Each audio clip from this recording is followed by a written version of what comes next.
నమో శ్రీనివాసాయ నమః. నమో వెంకటేశాయ నమః. అందరికీ నమస్కారం అండి. ప్రతిరోజు రాశి ఫలితాలు తెలుసుకోవడానికి ఇంకా మన ఛానల్ సబ్స్క్రైబ్ చేసుకోకపోతే ప్లీజ్ సబ్స్క్రైబ్ చేసుకోండి. లైక్ చేసి మీ పూర్తి సపోర్ట్ మన శ్రీనివాస ఛానల్ కి ఇవ్వండి.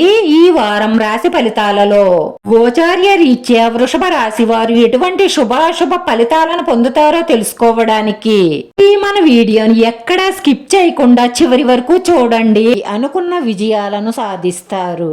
మీ జీవిత భాగస్వామి పిల్లలతో ఆనందంగా సమయాన్ని గడపడానికి ప్రయత్నించండి.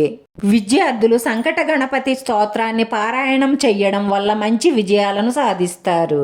ఆటంకాలు తొలగి ఆర్థిక పరిస్థితులు మెరుగవుతాయి. నూతన వస్తు వాహన వస్త్రాభరణాల ప్రాప్తి కలుగుతుంది. బంధుమిత్రులు కుటుంబ సభ్యుల మధ్య ఏమైనా భేదాభిప్రాయాలు ఉంటే అవి కూడా తొలగుతాయి. పుణ్యక్షేత్రాలు దర్శించడం వల్ల మానసిక ప్రశాంతత కలుగుతుంది. విష్ణు సహస్రనామావళి పారాయణం చేయడం, విష్ణాలయాలలో అర్చనలు, దైవ దర్శనాలు చేసుకోవడం వల్ల మీ మనసులో ఉన్న కోరికలన్నీ తీరి మానసిక ప్రశాంతత లభిస్తుంది. అరుదైన గౌరవాన్ని పొందుతారు. శుభకార్య ప్రయత్నాలు సులభంగా పూర్తి చేయగలుగుతారు. నిరుద్యోగులు ఇంటర్వ్యూలలో, పరీక్షా పోటీలలో విజయం సాధించగలుగుతారు. ఆరోగ్యం పట్ల శ్రద్ధ వహించండి. తెలివితేటలతో పట్టుదలగా పని చెయ్యడం వల్ల మీకున్న ఆర్థిక సమస్యలన్నీ తొలగిపోయి రుణ విముక్తులవుతారు.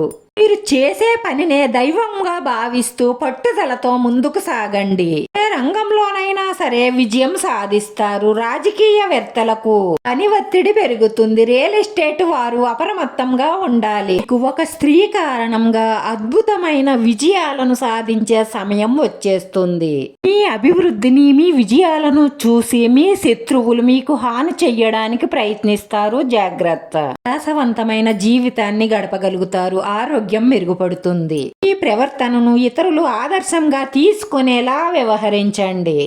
పేరు ప్రతిష్టలు పెరుగుతాయి. వెంకటేశ్వర స్వామిని పూజించి వెంకటేశ్వర స్వామి సుప్రభాతం వినడం కానీ చదవడం కానీ చెయ్యడం వల్ల మీకు అన్ని శుభ ఫలితాలే కలుగుతాయి. రాశివారి అదృష్ట సంఖ్య 7. ఈ రాశి వారికి కలిసొచ్చే రంగు ఆకుపచ్చ రంగు. వీడియో నచ్చితే లైక్ చేయండి, షేర్ చేయండి. మీ లైక్ మాకు ఎంతో విలువైంది. మీరు లైక్ చేయడం వల్ల ఈ వీడియో కొంతమందికి చేరుతుంది. మన శ్రీనివాస ఛానల్ ని ఆదరించండి. అందరికీ ధన్యవాదాలండి. నమో వెంకటేశాయ నమః.